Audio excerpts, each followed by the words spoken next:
What's going on, everybody? Welcome back to another LEGO YouTube video. In today's YouTube video, I have some very exciting updates on my minifigure displays.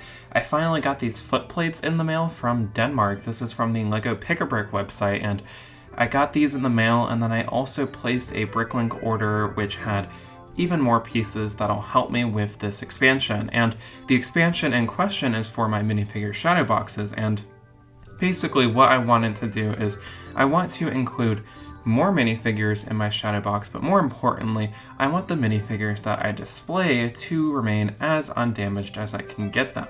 If you did not know, the plates I had my minifigures displayed on prior to upgrading them were the minifigure plates that you get in the CMF stands. However, those are bad because if you have a minifigure on open studs for a prolonged period of time, the legs will begin to crack and the value decreases on those minifigures. So today we're going to be updating that so that they remain undamaged. So first off, we'll start with my LEGO Marvel Shadowbox, and it's kind of sad to dismantle this as I've had this same design for about 2 years. All I've really done in those 2 years is like swapped out a minifigure here and there. This has remained consistent since I really got back into LEGO, and it's kind of sad to see it be dismantled, but I guess it's time to upgrade it. You know, you can't leave the thing staying the same forever because that way it won't evolve, I guess. But here are all of the minifigures that we're going to include on this new display here, and how I'm attaching these is I'm getting a 1x2 black plate and then this 1x2 foot plate that you can get from the Pick-a-Brick website, and it's very simple. It's just those two pieces,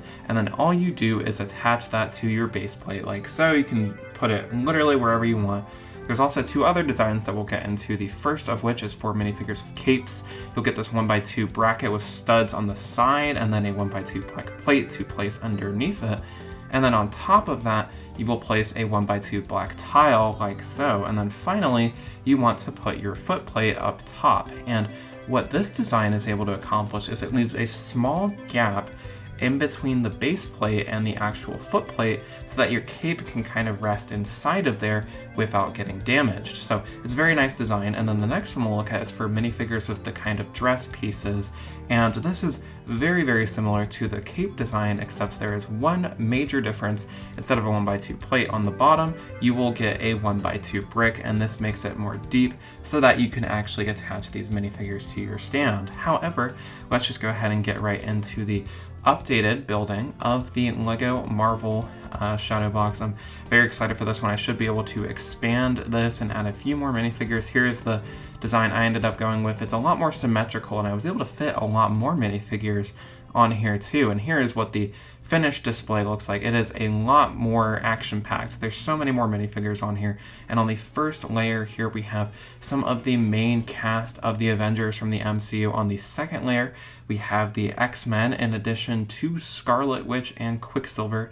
Also, we have Thanos kind of center stage, my only big fig that I have displayed in a Shadowbox. And then on the third row, we have the Guardians of the Galaxy as well as Doctor Strange. And new to this version of the display, I was able to add Nebula and Mantis. On the very bottom, I have Vision, Magneto, and some of the other Marvel villains, and it makes for a great display. I was able to add Mysterio to this as well, and Spider-Man is off to the right. We also have my LEGO DC Super Villains display, which has always been one of my favorites, but it's time to deconstruct this one as well.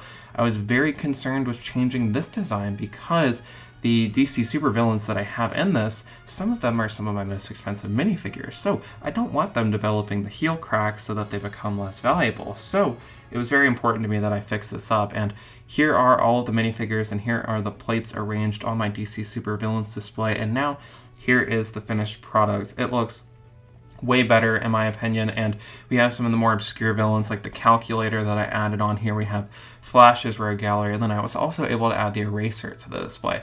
On the second layer, I added in OMAC, and then we've got some Superman's Rogue Galleries as well as Sinestro. I updated my Lex Luthor minifigure because I think this one looks better, and then on the third row, we have some of my Batman minifigures, and we have my 2 most expensive ones, the Heath Ledger Joker and the LEGO Batman, or the LEGO Movie 2 Harley Quinn minifigure. And then on the very bottom, we have some more Batman villains like Ra's al Ghul, Man-Bat, and I did add Talon to this display. And now we will go ahead and update our LEGO DC Superhero Shadowbox. I'm a big fan of LEGO DC, so I have 2 different Shadowboxes as opposed to one shadow box for LEGO Marvel. I kind of grew up more with LEGO DC, and I've grown to appreciate the characters more, so I've tried to collect as many as I can. I still like Marvel, but DC, in my opinion, I just like it a little bit better. And here are all the minifigures we are going to include, and this is what the finished DC shadow box looks like. On the very top layer, we can see some of the Teen Titans minifigures in addition to Supergirl and Shazam.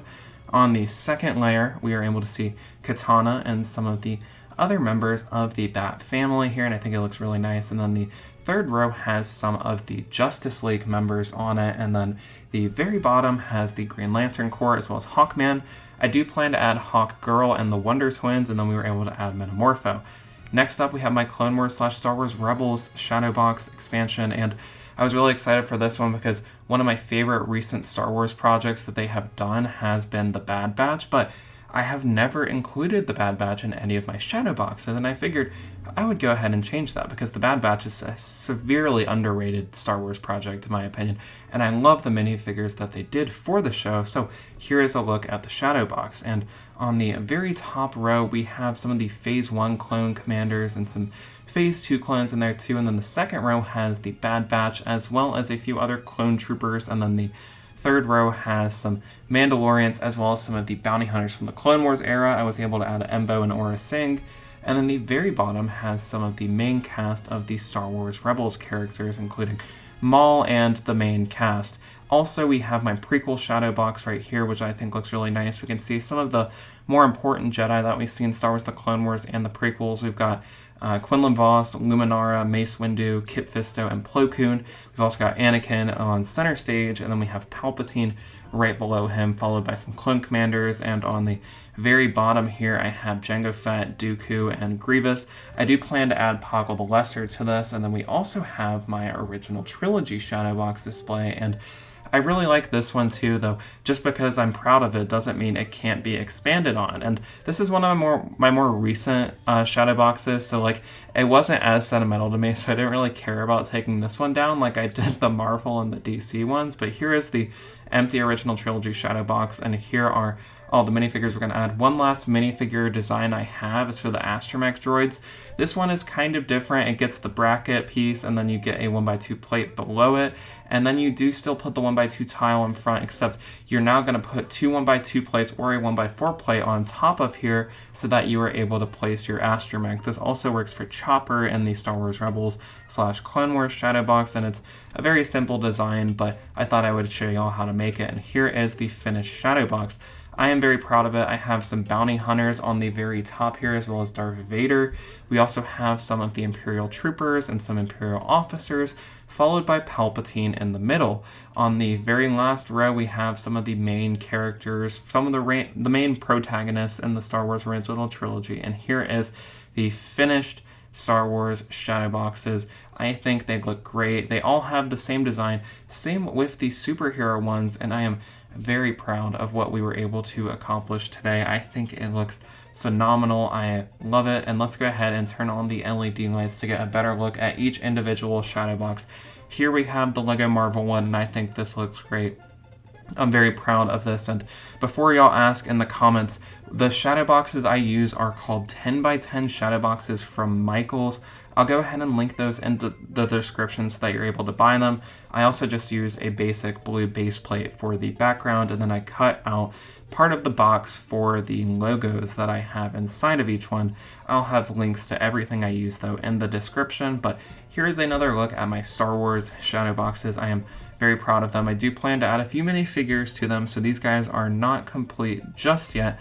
The only one that's nearing completion is the prequel one, as I do have Poggle the Lesser on the way from Bricklink. But that is everything for today. That is my big, highly anticipated minifigure shadow box expansion. So let me know which one is your favorite down in the comments and what you thought of the video. But that's all for today. Peace out.